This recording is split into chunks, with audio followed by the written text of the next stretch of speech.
The opinions expressed in the preceding program are those of the producer and not necessarily those of WKTV Community Media.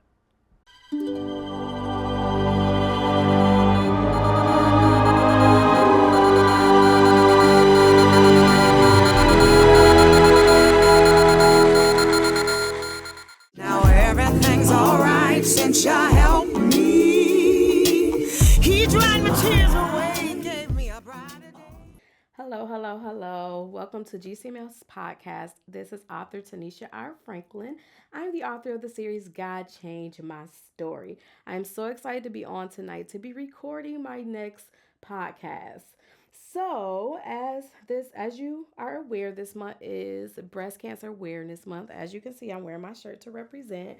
I would like to give a shout out to anyone who is dealing with breast cancer, anyone who has survived breast cancer, and also those who lost their life to breast cancer. So I want to give a shout out to them before I started my podcast this month. So, if you want to get more updates about my books or more about my podcast, please check out my Facebook and IG page at God Changed My Story. Better yet, if you have not subscribed, check out my YouTube channel at GCMS God Changed My Story. GCMS is capitalized, and you'll see the same little purple butterfly that you see here on the podcast. So it has been a great month. If you checked out my podcast last month, then you know this month I have been doing 31 days of living with kidney failure with author Tanisha R. Franklin. You can check that out on either my YouTube channel again at GCMS, which is capitalized God Changed My Story, or my TikTok page. So check it out. You can see days 1 through 14. So I am so excited. Tonight's topic that God gave me is discussing is why do we doubt God's word and why do we think that God won't protect us from the enemy and say what he's going to do. So tonight I want to kind of touch bases on that as I've been going through doing my day-to-day videos.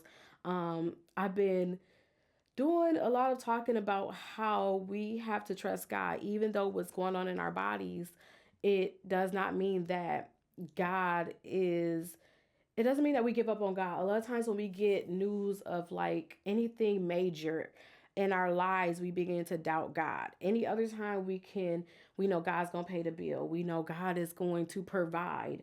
We know God, we'll say it all day long, God is a healer. But when it comes to our home or to us, then we begin to doubt God. And I can say these things tonight because this is some of the things I did. Was it right? No, it was not right. But I wanted to touch base on that because of me doing my videos about kidney failure. It's about me. I talk about my journey, but most of all, it's not just for kidney people with kidney failure. It's with anybody dealing with a chronic disease. So that could be cancer, that could be lupus, that could be diabetes, high blood pressure, anything that's attacking your body to where you doubt God. The first thing first is we have to realize that a lot of times everything that happened to us is not the devil. I said that before. Sometimes it's for God to get our attention. No, I'm not saying God inflicts our body, but sometimes he will allow the enemy to afflict our body to get our attention, because guess what happens? When our bodies are afflicted, then we gonna run into God. We want God to save us. We want God to heal us. We want God to do all these things that God has been wanting us to do before we got afflicted with the illness. And sometimes it is a testimony. Like for me, it's a testimony for me. I like I said in my last podcast, I am at peace. And in my videos, I am at peace with the situation. Regardless if God heals my kidneys or whether I get a transplant, God is still healing me. And it is a story. So it's not for me to be sitting here doubting God and what he is going to do for me. So this week, God had me reading in Matthew. God told me to start reading in Matthew. Read a couple chapters. A couple chapters a night. Just read in Matthew. And so as I was reading last night, I was reading 1 through 3. And this particular story is in chapter 2. So I'm not going to read it. It's Matthew chapter 2. I'm just going to kind of touch base on it. If you want to read the story, if you have not read it, go into Matthew chapter 2. So it kind of talks about when Jesus was born. And it talks about when Jesus was born, there was King, I might pronounce his name wrong, but Herod. And he was made aware that it was Jesus is going to be born and he was going to take his place. And so he sent the three wise men. And so this was like a good story to me. Like, I'm reading a story last night. If you have not read the Bible, like, the Bible it has so many stories in it. And it's a lot of stuff that we don't even know. But God brought me to this last night, and it was particular, like here. He stopped me at, I think I was in chapter 4.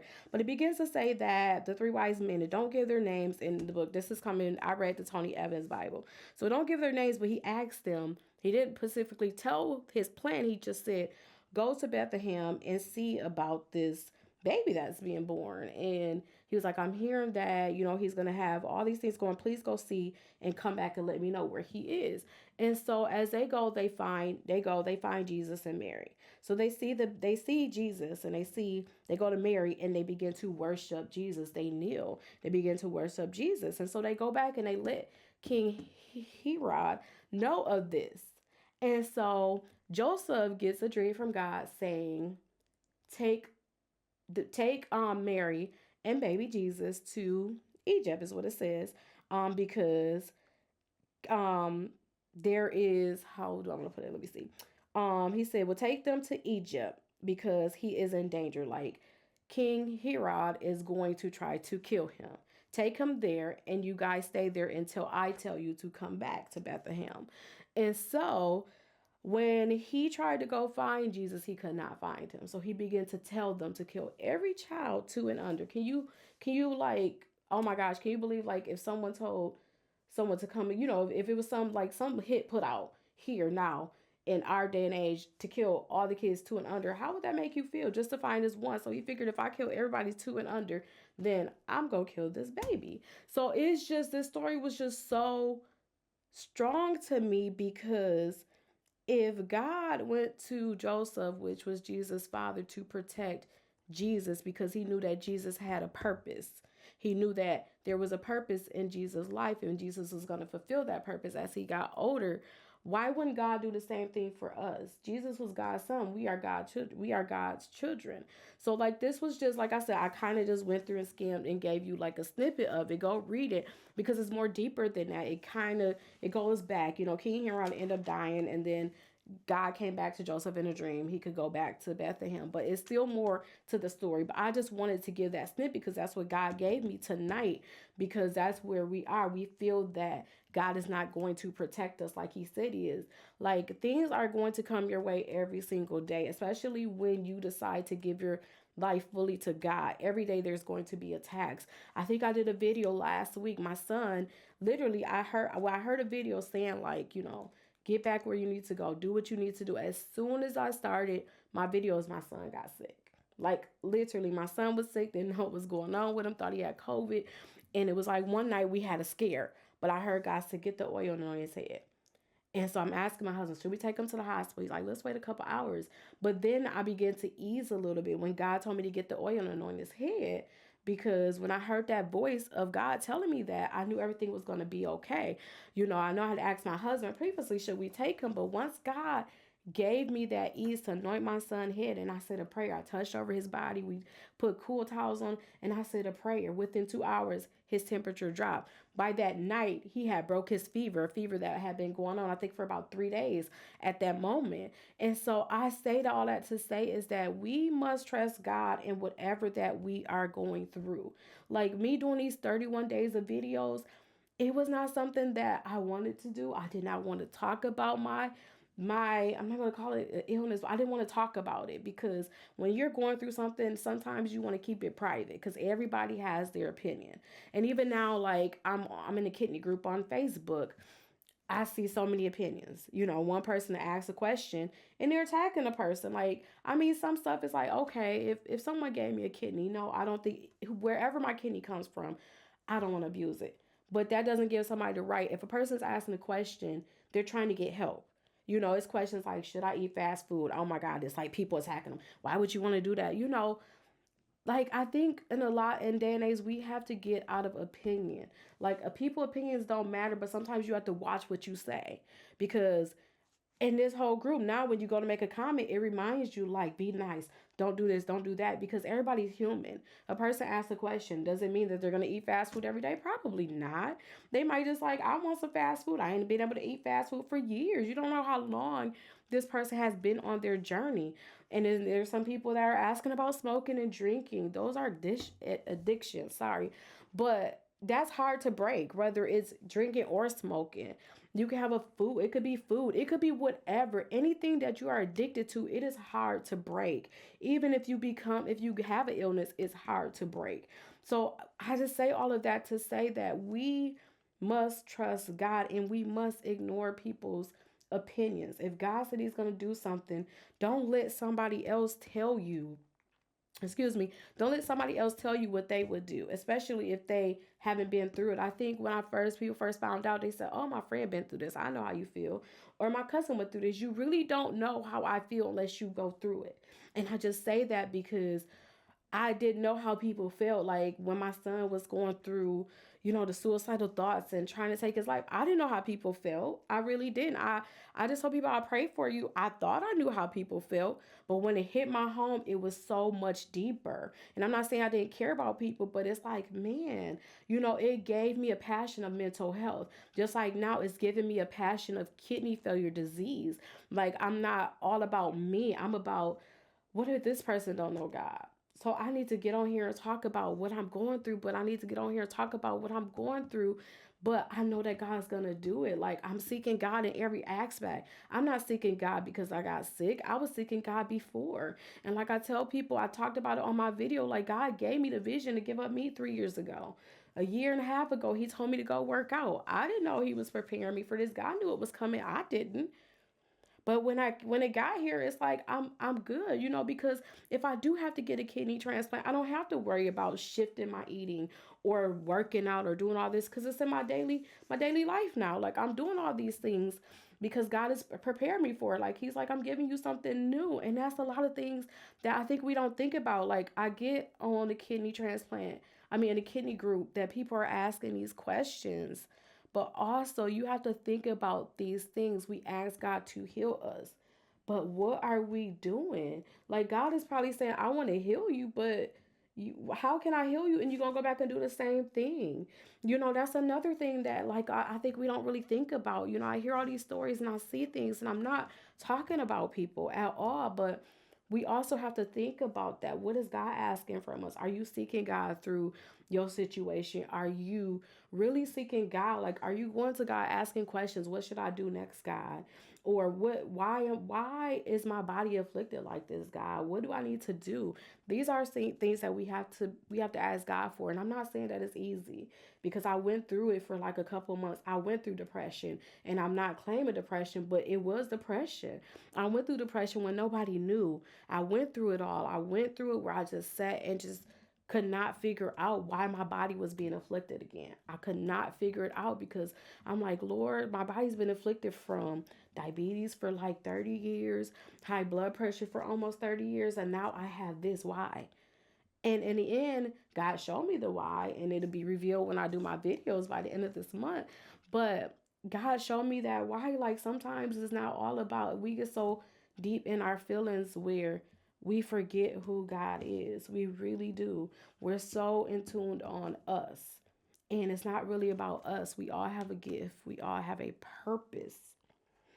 But our purpose in life, sometimes God will use us in ways we don't want to be used. We want God to use us in ways that we think he should use us.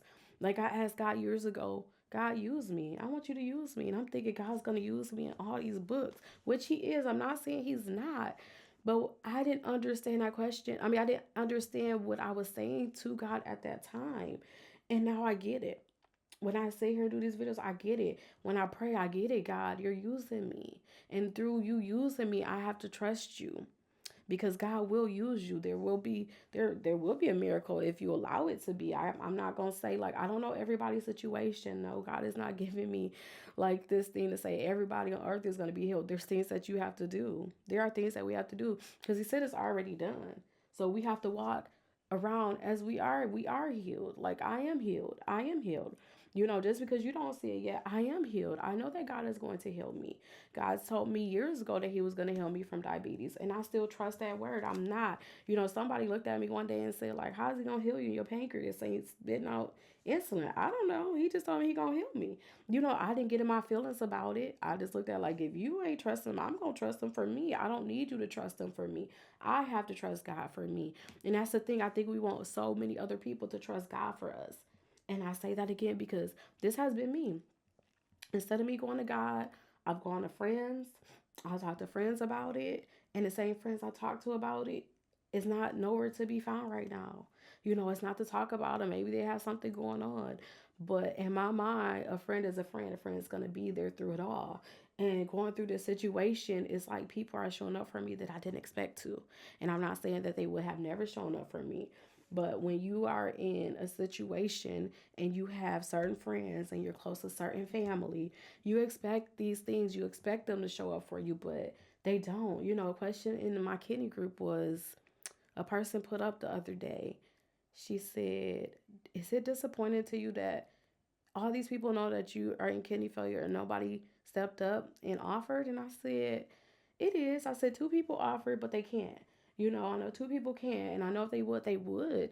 But I said, also, I know that God's going to do it for me. It's already done. I don't need to be out here advocating that I need a kidney because I know God's going to do it. I don't know where it's coming from. It could come from a deceased donor, or it could be just someone all of a sudden may reach out to me and say God put on their heart to donate their kidney. I don't know, and so I begin to just speak life into this person. It's very disappointing.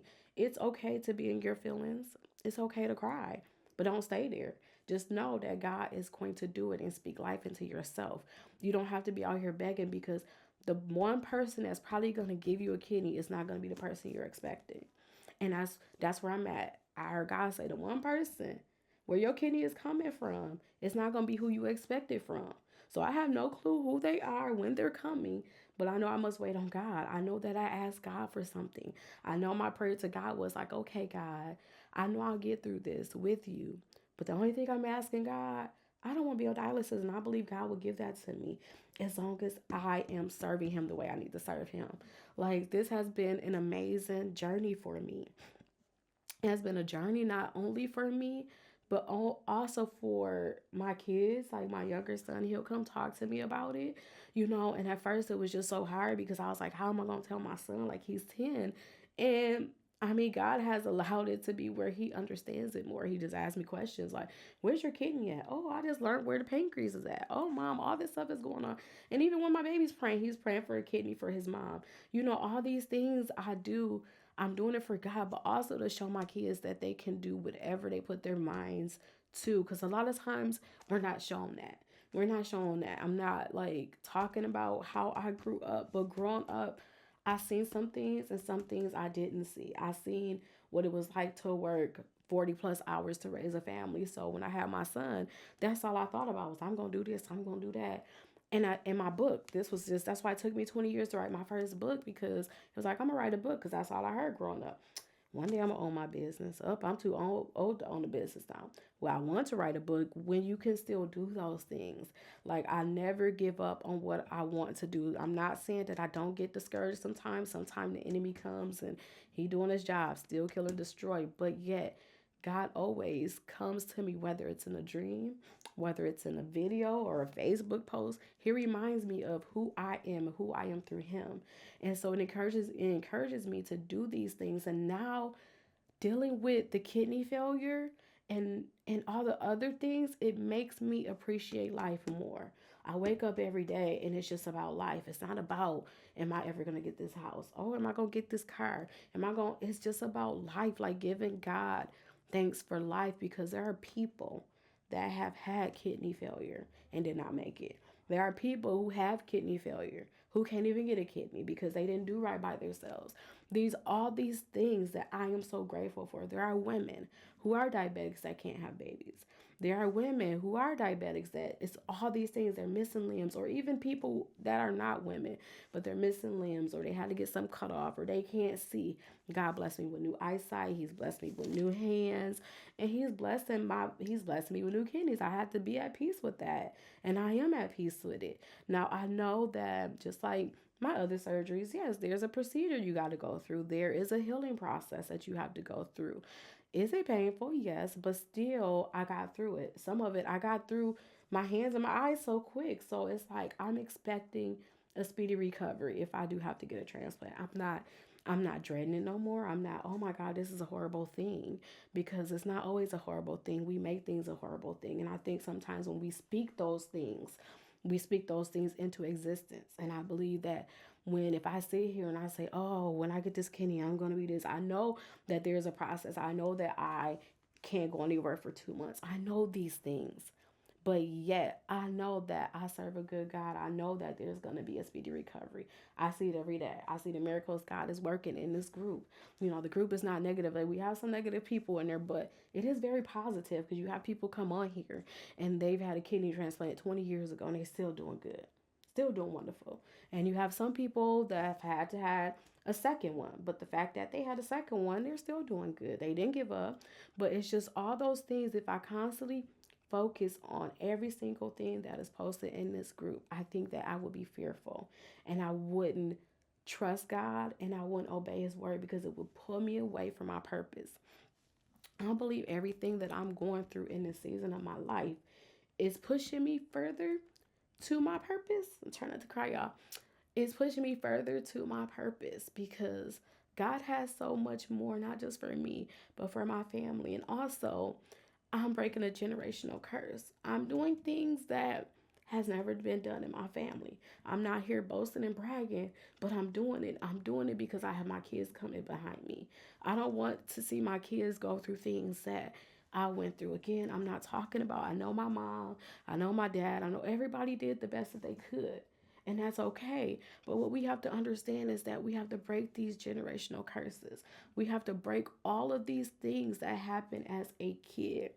I understand just because they did the best that they knew how to, it doesn't mean that we continue to flow like that. At some point, we have to change and shift that atmosphere. I can't say, well, my mama did it like that, so I'm gonna do it like that. No, this is not my mother's kids. They're her grandkids, but they're not her kids. This is not my mother's husband. Like, these are things we have to think about. And I think that's one of the things. Like, I was talking to my mom the other day.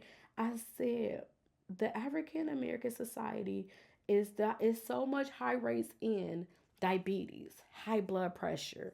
I think the cancer rate was up, kidney disease is up there. All these things are high rates because we don't eat right. We're not taught to eat right. Like, I know when I got married, I was considered not a good wife. Oh, this young, you don't know how to cook. It ain't about cooking. Like, some of the stuff that we eat is crazy. Like, you look at all the salt. Like, since I've been eating good, it's like, I don't even crave that stuff. And when I do, it's like, oh my God, how did I ever eat this? I'm not saying some stuff I do still like, but I don't constantly just eat a lot of it. And what I'm saying is high in sodium, it's high in sugar. I've been diabetic since I was 10. And I think my husband made a point. And it wasn't like, teasing me, but it was one day I was like, yeah. I think it's like pinto beans. I was like, well, my mom made pinto beans. I eat it with rice and cornbread. He's like, oh my God. And then we would put sugar on it. Like, you know how deadly that is for a diabetic? And I'm wondering, like, oh, I'm waking up, my sugar 400. I'm eating probably like all 3 of my meals in one meal. But we don't think like that. We think like, okay, the beans is a vegetable. That's how, like, which beans could be it's a protein, but it's still a starch. You have to look at those things. Rice is starchy. Cornbread is starchy, and sugar. Diabetics shouldn't eat sugar. But this is like the way that I was raised. And like I said, I'm not talking about my mom, but it's just like putting things in perspective. Like, my mom would always make mashed potatoes and corn. And guess what? I like mashed potatoes and corn, but I don't eat it anymore. I mean, I don't think I make it for my son. I don't think I made that. I don't know. But that's just a question. It just popped in my head. I don't think I have made it, but I do make corn now. Corn, I can make like corn, and it would be fried corn. I'll make fried corn by itself. But you got to think what's in fried corn. You got flour, you got sugar, you got butter. Sometimes you got brown sugar. Depends on how you make your fried corn. All of these things are not healthy. I'm trying to teach my son how to eat healthy now, my younger one. Because my older one, I'm still trying to teach him, because it's like, mom is dealing with all these things. And I pray that you don't get these things, but you have to do right by your body. You have to eat right. It starts by eating right. And I don't think that we actually think about that. Because when I first met my husband, he like, well, I'm gonna eat this way. And I'm looking at him like, well, this is, certain things is like nasty because I never had it. I never had certain vegetables. I didn't have okra. I love okra. He doesn't like okra, but I love okra. But I love so many vegetables that I never experienced until I stopped eating meat, or me and him would do it once a year. And then when I completely stopped, it was all this stuff. Like, I did not like mushrooms. Mushrooms was not my favorite. He loves mushrooms. But now it's like all these different mushrooms that you can make that taste like meat. So it's like you got your oyster mushrooms. I didn't know about all these mushrooms, but let me get back on the topic. But I'm just saying you have to eat right. I'm not saying you got to go eat mushrooms. You got to go eat okra. But you have to research your food. Like, eating healthy is not nasty. It's not. And I still see people on Facebook baking cakes every other day doing this. And I was a cake lover, y'all. I'm telling y'all. But also, you have to see God when it comes to those things. I seek God too, because even though I gave up meat, I still ate cake like crazy. And I mean, like, I just crave cake. Like, once a month, I'm telling my husband, he going to the store, he wants some back. I want some cake. And then it began pop again. I incorporated pop back in there. So I went to God and I said, well, God, help me get rid of this cake because I know it's not good for me. And even, God, where you're taking me, I need to just take it out of my diet. But I do like eating certain things. So I came across this video and it's like protein yogurt, zero free, and making like the yogurts and using like the zero free jello and all. I'm not going to get into it, but it's just so many different like little desserts you make.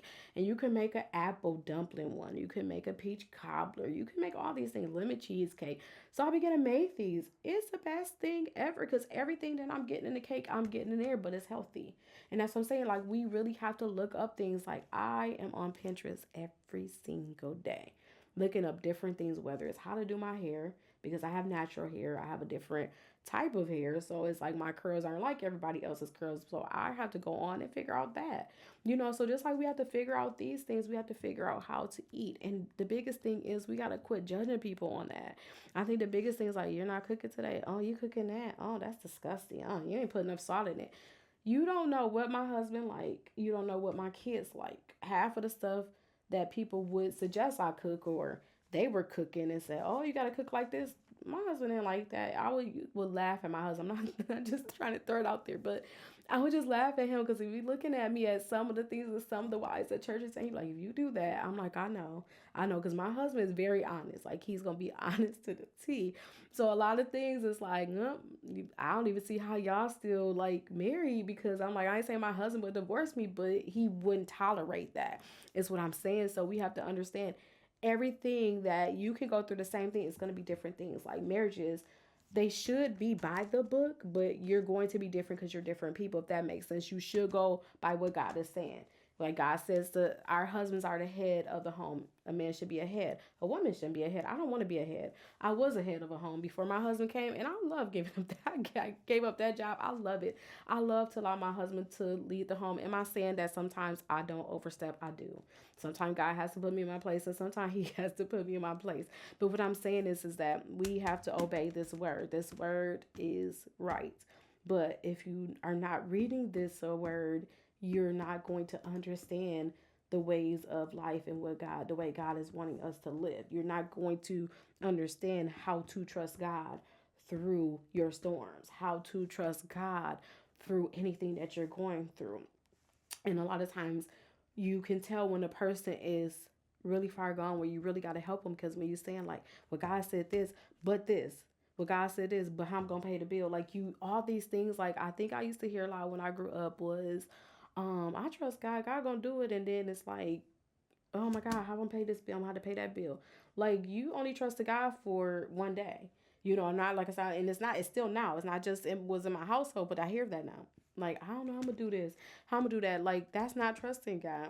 Trusting God is as you getting them bills, you have more bills than you have money, but they're going to get paid. Nothing's going to get shut off. It will get paid. And I've been in those situations where we didn't know. But one thing my husband has always said, and I just admire him for this. Not just admire him, I admire his faithfulness and his heart, that God has his heart. I admire that. And I said that on some of my videos, in my TikTok videos, because I would be the one that would be freaking out for majority of the years we've been married. And he would say, I'll figure it out. And a lot of times it's like, okay, he knows that he'll figure it out because God told him he's going to figure it out. Okay, my husband may be the head of the home, but God is the head of our home. So anything that he would say to me now is like, okay. And sometimes I don't ask those questions. I just say, well, we might discuss things in our home, and I'm like, it'll get figured out, because I had to get to that. I had to get to that. And I used to have to explain that to my husband. Like, you have to understand, it's like hard. It's not hard for me to trust God, but I'm learning how to because I didn't grow up knowing the Bible. I just knew that there was Jesus, and I know that Jesus died on the cross, and we seen the Jesus movie, and that was it. And there was a God. That's all I knew. That's all I knew. And so as I got older, I would hear God's voice, but a lot of times I thought it was me. But as I got older and I got into the ministry, I began to understand more of who God was, and not just for it to be a religion thing, me going to church, but a relationship. And I think that's the biggest thing is that when you don't have a relationship with God, you don't know how to trust him. You don't know how to sit here and defeat the enemy because the enemy has no power. And I think I've said this a million times. The enemy has no power. The only power that the enemy has is the power that we give to him. So anything that you do and you say it out loud and you say it out loud, the enemy hears it. He hears everything. He hears your prayers. He knows what's going to go on. He knows your purpose in life. And when you get closer to that purpose, that's why everything seems to just be falling apart when in reality it's not falling apart. We think that it's falling apart, but it's not. God's saying, I see you and I got you. Just stand still. He can't do anything to you. He's trying to. He wants you to doubt me. And that's what it is. The enemy wants us to doubt God, but you can't doubt God. Because when you begin to doubt God, then things begin to continue to shift unless you're being out here in this world. And the enemy we're in the last days. We are. Like, I'm seeing all of these things. But yet it still doesn't move me. People are so afraid of who's in office as president. I don't really watch the news like that. My husband is a news watcher. I listen to things he say. But yet my prayer every day, I even pray for the president. I pray for him because y'all have to understand, like, this man is, oh my gosh, like, it's just, I'm sitting here, like, my husband's telling me something on the way here, and I'm like, he can do that? Well, ain't nobody stopping him. It's like everybody is so scared of him. And I'm like, well, this is crazy, but yet it's not moving me because I know God is in control, and God is still the president. That God is God's country. So it's like God is in control. And a lot of this is probably to wake people up and get their attention because God is soon to come. And I think I said this on my video. Where do you want to go? Heaven or hell? You can't go. You're going to go to both, but you're not going to end up in both. You're going to end up in one or the other. So these are things that we need to understand, and we need to, y'all, we need to understand, and we need to continue to trust God because this world is getting so bad out here. And if you don't know this word, if you are not praying, if you're not fasting, if you don't have a relationship with God. So let me just say that, because if you got a relationship with him, you're going to pray. You're going to fast. You're going to read this word. You're going to want to get in this word every day, because I'm telling you, like, I went through, I think my last video, I was going through depression. But once I just got out of it, I'm in this book. I'm really in this book, and I'm reading things that I'm like, wow, like, I've heard of these stories, but to read it yourself, so, like, I broke it down a little bit for y'all. I didn't give y'all the full story, but you can go on and read it. It's so much more in there, but it was just to break that story down to say that, God protected Jesus because he knew that it was a purpose. Like, he had a purpose. His purpose was for us. So why wouldn't God protect us from these things also? God visits me in my dreams. He'll show me people that's trying to attack me. And it's just like, for real, this person? But here it is. God's going to protect me. He's forewarning me. I could be driving. He'll show me a glimpse of something that's getting ready to happen to forewarn me. That's because I have that relationship with God, because I can hear his voice. A lot of times we don't hear him. We don't hear him when we need to hear him. And that is a problem. We're so worried about what other people think. Like, I was so worried about this podcast. God gave me exact instructions on what to do when I first started it, and I did. And when things begin to shift a little bit, not talking about anybody, begin to shift when God said, I need you to change this. I'm like, Lord, I can't do this by myself. And every month it's like God is telling me, okay, somebody coming on. Like tonight, I was supposed to have a guest, and it didn't go I'm not gonna say it didn't go the way I want to go, but God showed it to me before it happened. He showed it to me before it happened, and He said, well, you're gonna be solo tonight. I was not scared to come on here and get on this podcast because this is like a great thing for me, and I know it's going places. It may not seem to other people where it's going, but God shows me every day where it's going. So even if I don't feel like it and I am tired, I'm dealing with some things that's going with the kidney disease, but I still get up and I go. I still get here every month because people do watch it. And people have said things like, I've seen your podcast. Oh, you seen it? Even if it's one person that viewed this podcast, that one person needs to see it. And it's not about, I think we are so in tune nowadays about the likes, about this, about that, and about people's opinion. Like I said, we are so in tune on that. And now it's like, I don't really care about people's opinion. I don't care about, I used to care about people, oh, your hair is curly. Like, oh, I think you look better with it straight. But I really used to like straighten my hair because somebody said, hey, it looked better straight. That's one person. When I began to wear my curls, people did not even know I had natural curls. I get so many compliments. And sometimes people would say things to you because the fact that they can't get their hair like that, or the fact that they can't have these things, they'll say these negative things to twist your mind and make it seem like something else. And I think we are so in tune on what people say and how people say it, or we want people to view our lives. Like, it's so much out here. Like, I'm on TikTok. I'm not on it to just get the views, but it's so many people commenting, and it does mean a lot to me. It means a lot to me because they're praying for me and they're doing it. It don't mean a lot to me because I'm getting views. I was just shocked. I think I went to my husband. I was like, well, before, like when I first started doing this thing, I was getting about 100, views. And then it went back to 40, it went back to 30, but I was fine with it. So I'm like, I'm gonna do these 31 days, and I didn't imagine that every day. I think I get at least 200 to 300 views on one video, and it still goes up every day. And it's like, okay, God, I see why you had me do this, because there's so many people that needed to hear it, because you get people commenting like, I've been going through for this long, God's gonna do it. It's an encouraging thing. And then there's some people that may not even comment on what they see. They may look at it and they're scared to comment, but the fact that they view it and they could take it to heart, because sometimes I view stuff and I don't comment on it, but I needed it. And that's where God was just like, that's where I'm taking you. Like, your views don't matter. He said, your views don't matter at all. It's just for the people that needs to see it. And that's where this podcast is about. There's women out here that's going to see this, that need to see it. If you're not the woman that needs to see it, then just scroll through it. It's not for you. But I'm just saying all of this tonight too. I'm going to wrap this up, but I'm just saying all of this tonight is that we must trust God. We must trust His word. We must know that His word, what He says, He's going to do. And I know, like, in all my videos, I say this because in this season of my life, I think everything I've been through in my life, I've never been through something like this. But every single day I get up, I thank God, because God could take me in my sleep. At any minute, my kidneys could go from, I think I'm at 18, and I could wake up to 0%. I could wake up, or my husband may have to try to wake me up. All these things could happen, but yet God still keeps me. And He keeps me because I thank Him every day. I thank Him for the little things.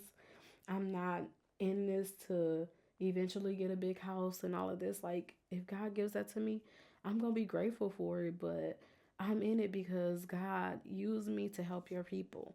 Because there's so many people out here lost. I've watched even people that I know that were close to me. Some died from kidney failure because, they died from kidney failure. I don't know. But the fact of the matter is that they didn't even get a kidney transplant. Because at some point they probably gave up, I'm guessing.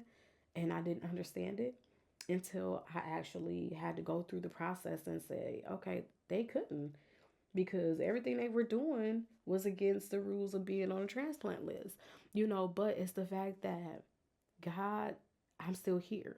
And I've been dealing with this. My son will be 23 in May. So since I first had him, I've been dealing with my kidney disease for 20 something years.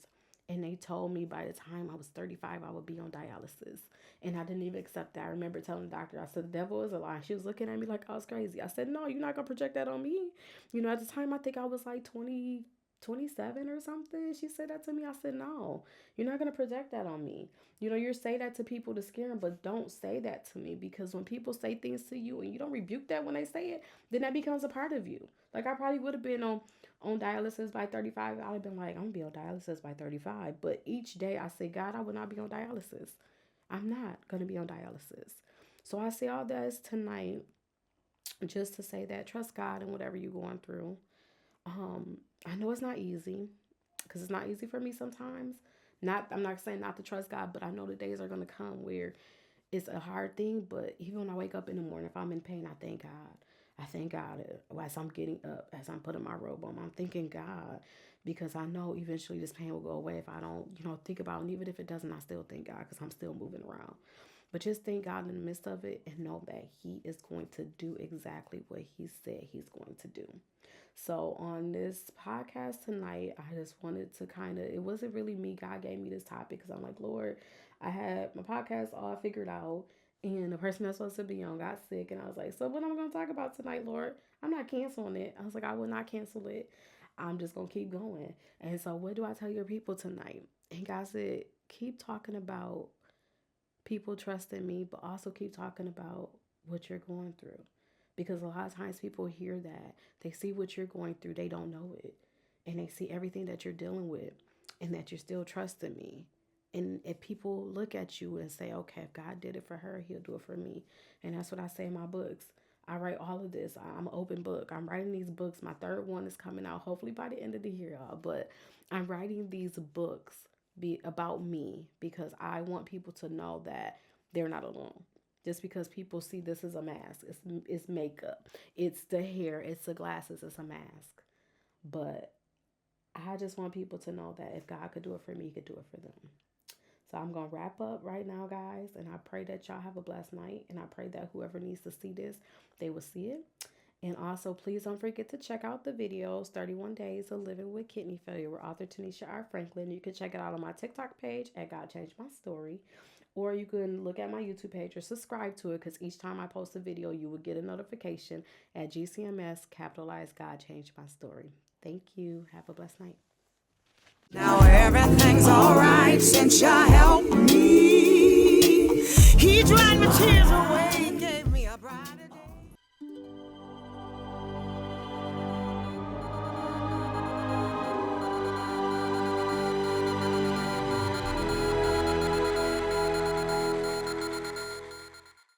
The opinions expressed in the preceding program are those of the producer and not necessarily those of WKTV Community Media.